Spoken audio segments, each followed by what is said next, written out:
Hello to all my beautiful evolutionary manifestors. Listen, I am so excited about this interview. I am speaking with my beautiful cousin who made the transition from Christian to a Islamic faith. I've always wanted to talk about this with her and waited till she was comfortable and ready, and she's finally there. Listen, I did not want to edit a lot out of this video. I felt like it flowed so well. So it's going to be 2 parts, all right? So the next part will be uploaded next week, and I hope you all enjoy. Also, she's a beautiful mother of 2, and she also had one of her children with her. So if you hear a little crying, please bear with me. Bear with me. Also, there was a slight sound rattle, but, you know, things happen, and I didn't want to get rid of the footage. So bear with me. I hope you all enjoy. Make sure you like, comment, and also subscribe. I love you all. Ashe. Wish you can see the state I'm in. Stressed out, broke down, stuck in my thoughts when you answer my phone calls.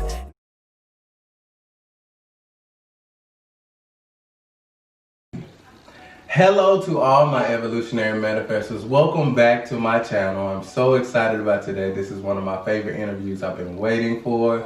To everybody that is new to my channel, make sure you like, comment, and also subscribe and turn on that notification bell so you can be notified when I release new content. I'm here with my beautiful cousin, Arista. Hey. And we're going to be talking about loving in a different direction. The transition from Christianity to a Islamic faith.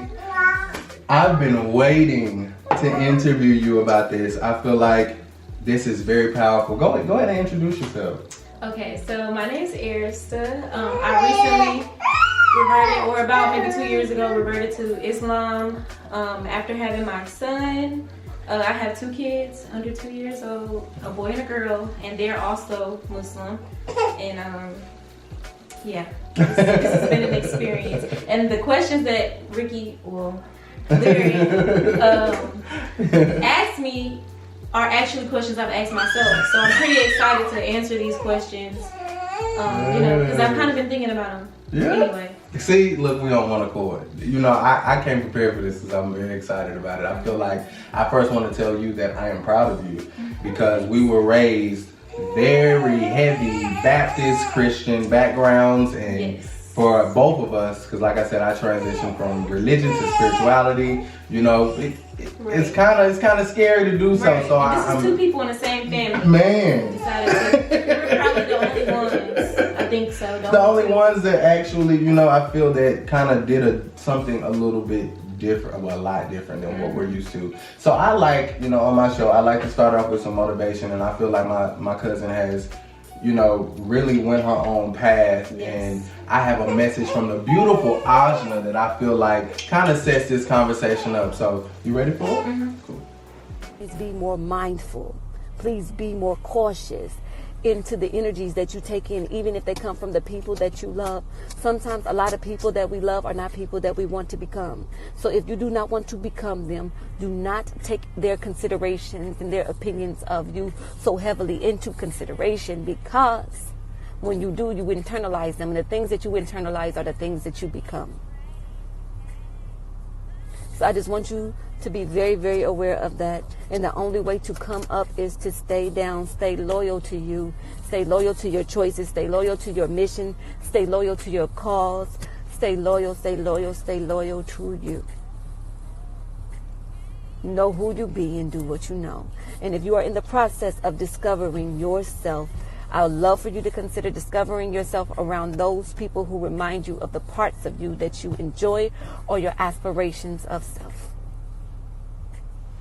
Thanks. What do you feel about that? Because I feel like I had to, what she said was powerful because I had to kind of separate myself Right. from what I was used to, and I kind of had to surround myself by people who kind of were, you know, on that same path that I was. Right. How did you get yourself in the right mindset to make this decision?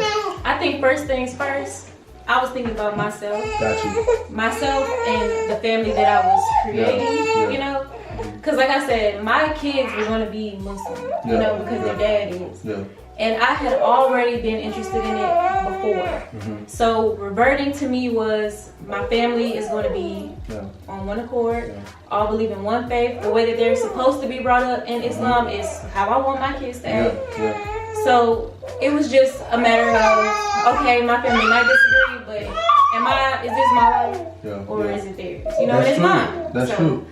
And that's kind of honestly, that's what I had to do. Like, because I knew that people were going to look at me like I was crazy Yeah, for the like, stuff because the biggest thing was Jesus, you know, and that was hard for, I feel like, for anybody in my family to kind of see me revert from. So I felt like this was something that we had to have this conversation, because it's hard out here for a lot of people that actually want to transition into right. another People thing. with strong Yeah. Christian Yes. parents who make you feel like you have to do this, because I feel like my mom is a minister, right? A Yeah. minister. Yeah. You know?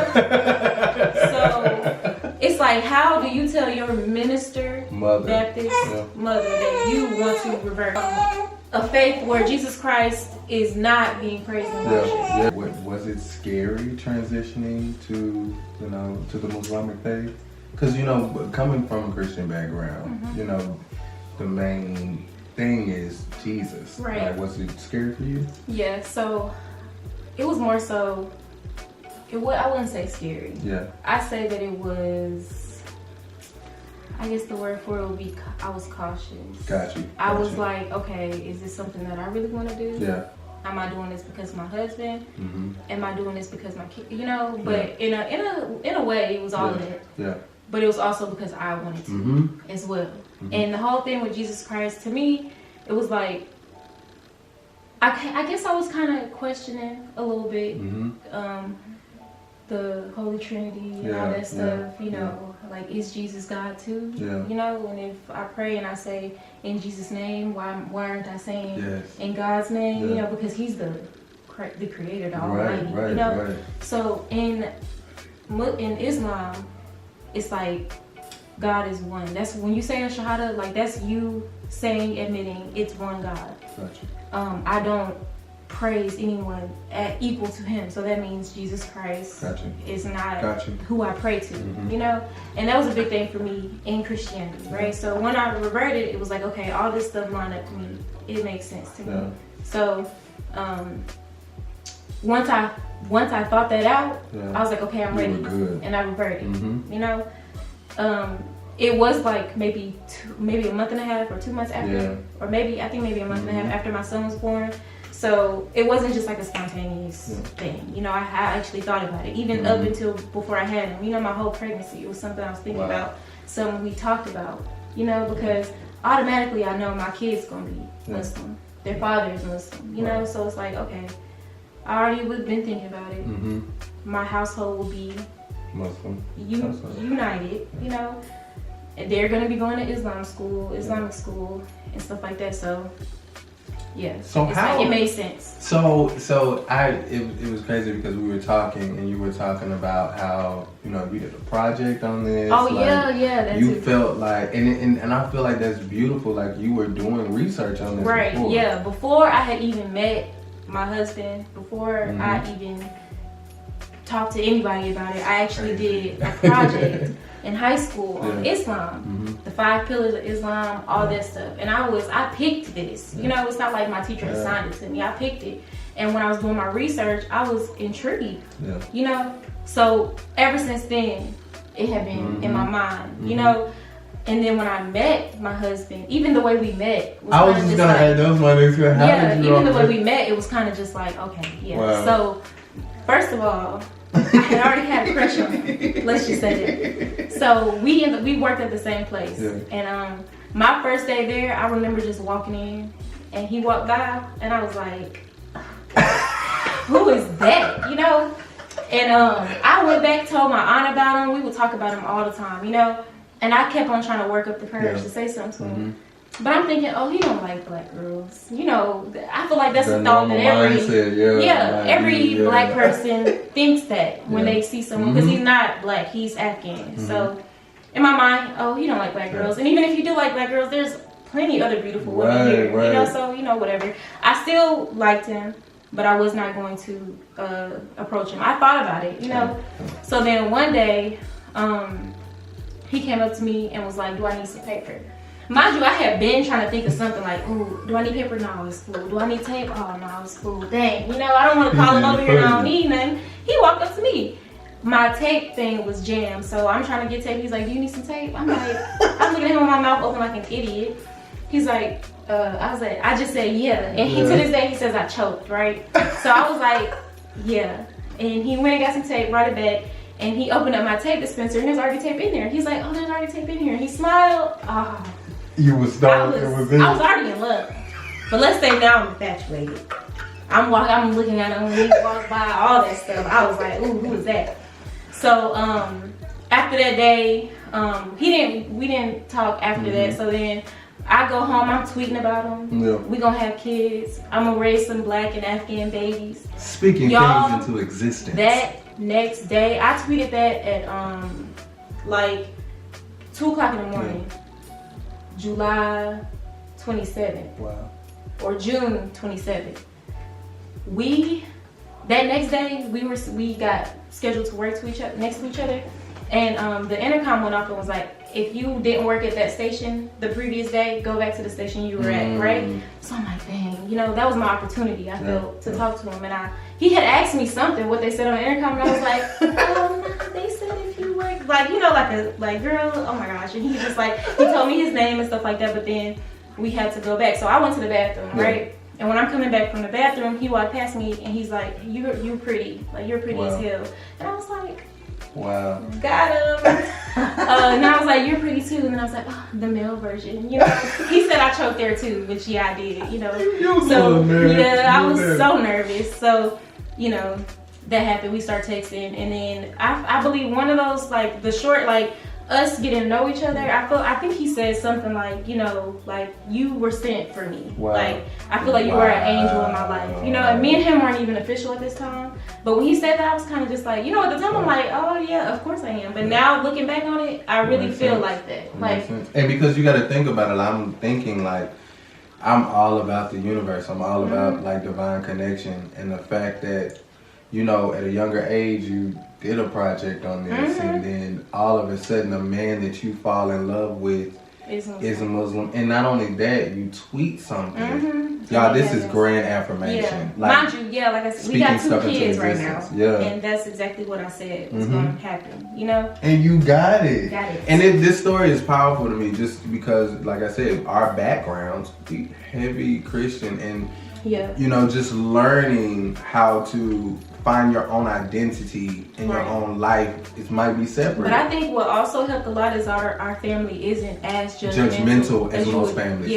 So we are able to stand on our own, but still get guidance from them, even though they might not agree with everything we do. So true. You know? So true. But they'll allow us to make our own decisions and be there if have your back. They expected it. You know? And just so. Speaking of that, you know, we were talking about how our family is. How was it going into a Islamic family when you're an African American woman? Yeah, like, so like I said, they're from Afghanistan, and like first generation type. Like his mom and dad moved over here from Afghanistan. You know, so I was nervous, but something in me was like, they gonna like you or they not. You know, if they end up, if at all they decided that they were not feeling me, then, you know, I just have to live with it. You know, of course you want your significant other's family to like you, but if they don't, and it's nothing that you did, you can't really stress yourself out about that. But luckily, they loved me. You know, I met my husband's family. First of all, I met his mom after my son was already born. So that whole pregnancy, I didn't even say 2 words to her, didn't even know her. The day that I did my shahada is the day that I met her and his sister, one of his sisters. And even then, I did not feel like they were strangers. This was my first time meeting her, but she hugged me like I was her daughter. Cause like I'm new to everything. So she's like, if you don't know how to pray, just follow me. Of course, I had already been praying and going to the mosque before that, but she didn't know that. So follow me, you know, prayed next to me and all that stuff. So then when I met not even all his family, because he has a big family. So when I met like his dad's sisters and brothers and his granddad and his mom's sisters and brothers and their dad and all that stuff, they were loving still. You know, they loved him, so I was an extension of him. They see what I've done, you know, because he was, I'm not saying he's bad, he was bad or anything like that, but they can tell from being with me how much he had changed. And they loved that. So they loved me even more because they know that I contributed to that, you know? And they also see how I was as a mother. It's a lot of different things, you know? So it's like, I feel like they were not thinking about that I was black. It was more so like, this is Imran's wife and kid, you know? And still to this day, it's not like you initially met them and they were nice and now their true colors are showing. They're still just as loving. If they don't see him, they want to see me. If he don't answer the phone, they're gonna call me. You know, I'm on FaceTime with his mom, with my son, without him. She's like, he's so stupid, why he ain't pick up the phone? You know, it's like, that's my family now. And it's only been 2 years. So I'm just like, I can only imagine what it'll be like in the years to come. And they love my kids. I don't have a doubt in my mind that they don't, you know. So it's just like, I feel like I got blessed. Like I was. Like it was divine. Yeah, like this was meant to be.